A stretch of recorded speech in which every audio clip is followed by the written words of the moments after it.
Good morning and welcome back, friends. Let's look at our pre-London analysis for today. We had a lot of good opportunities yesterday, and if you were able to capitalize on them, so congratulations to you. Let's see if we get any more opportunities today. Looking at high areas of value, looking for good high probability setups and extremely good POIs. And let's identify those POIs right now. So we have our daily for the 26th of July on a Wednesday. And if you look at the daily, again, it's 100% in a bullish trend, right? We've had the boss, we've had the break of structure, the pullback, and now it's creeping up. So at this point in time, we don't know if it's going to go up, maybe mitigate something over here, mitigate maybe something here, mitigate something here, and then go down and break the complete order flow and turn bearish on the daily, or it's going to continue going up with minor one-day pullbacks, nothing significant, but still creeping up. So if I just look at this right now blankly, it's a bullish trend. Let's look at the 4H chart. What does that tell us? So I have a lot of markings already on this. Here we stand. So our 4H range is still bullish. So we had the break of structure, nothing significant right now. We've had the 4H strong low has always been here. And that is our swing, the 4H week, which is also the daily week. So once this goes, the daily break of structure also happens. So when I look at this right now, it could very well be that this could be the formation of the lower high, which is what we saw on the daily, right? So this part here could be the formation of the lower high and go up. Similarly, the 4H tells us the same exact thing. This could be the formation of the lower high and it can keep going up, but the lower time frames give us a lot more in-depth view on how the price action is forming, which allows us to get involved in good trades. So looking at this, we are in a bullish trend on the 4H. We are on a bullish trend on the daily. We have some good areas of value, but the internal trend right now on the 4H, and this is what I'm saying, the internal trend right now on the 4H is bearish, right? Because we had this, it went up, this, it went up, this, it went up, and this, right? So we had the first inclination of the chalks over here, which we talked about in yesterday's markup sessions, and it's moving up. So we'll talk about the 1H boss, it's creeping up. So this for me is the protected leg. It could be this for you guys, the protected leg, right? So really structure mapping is subjective a little bit on how much of a pullback would you classify this as an internal versus how much would you classify this as an internal versus how much would you classify this as an internal. So for me, all of these are internal breaks. We have a valid supply over here that could give us some form of a reaction, right?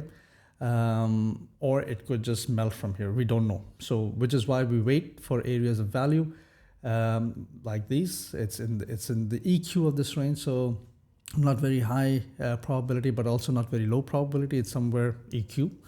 Ideally, you want to be in this range somewhere here for a sell and this green area here for a buy. Okay, so let's see if 1H can give us more price action information.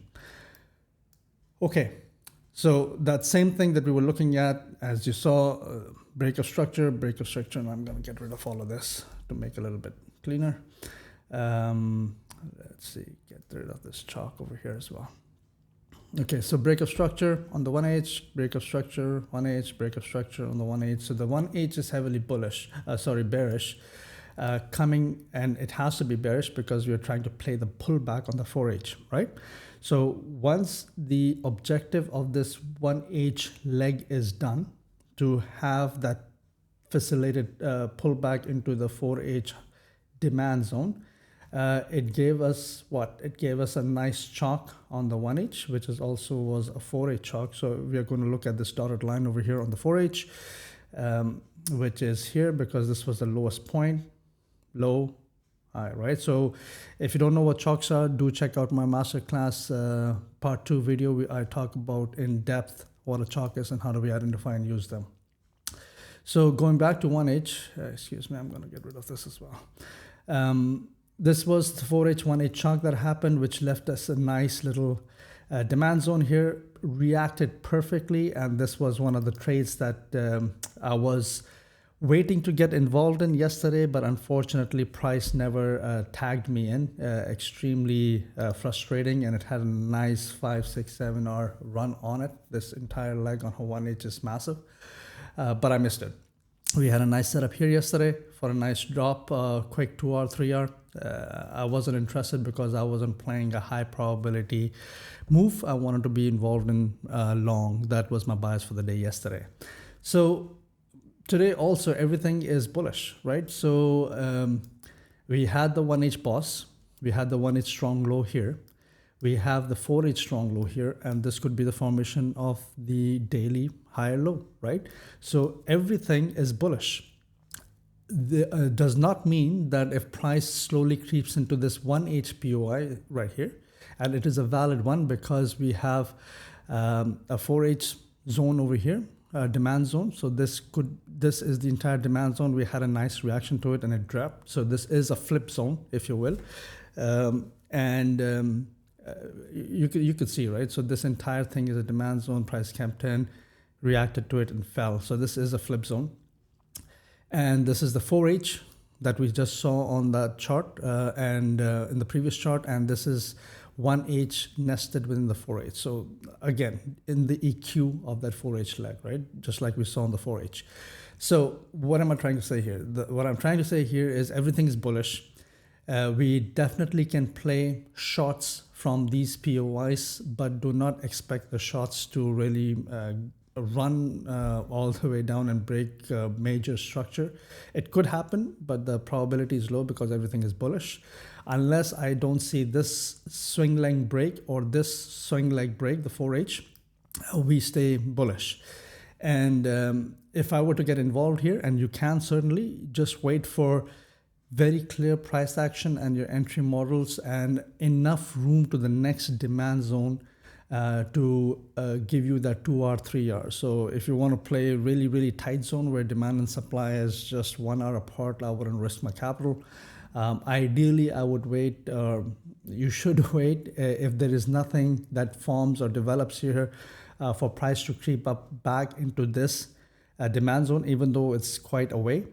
But there is, on this frame, on this chart, there is really nothing of value over here. I mean, they're just sell to buy wicks over here, right? But internally, so I'm now talking internally, we've had this flip zone. So we had a 1H here, the price reacted to it, right? And it went up.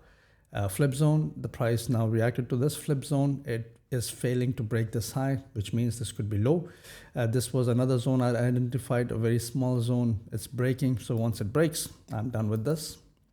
So if this goes at this point in time, this is the high, right? So this high broke this high, broke this high, broke this high, broke this high. So for me, the chalk would be right there for internal range. So let's say 1H chalk, right? So if this goes, then I'm anticipating that the price has turned bearish and it's going to go further deep into maybe this 1H POI, which is in the demand zone of that 1H range and in the discount range of that 1H, and then also in the discount of that 4H leg, right? And then we can get that nice push. So if we get here and we get a nice bullish entry model, I'm all over it, because then we are in line with daily, we're in line with 1H, we're in line with 4H, and it's going up. It has nowhere to go, okay? Well, we'll talk to you later, guys. If you like my content, please do like and subscribe. Talk to you after the sessions. Bye-bye now.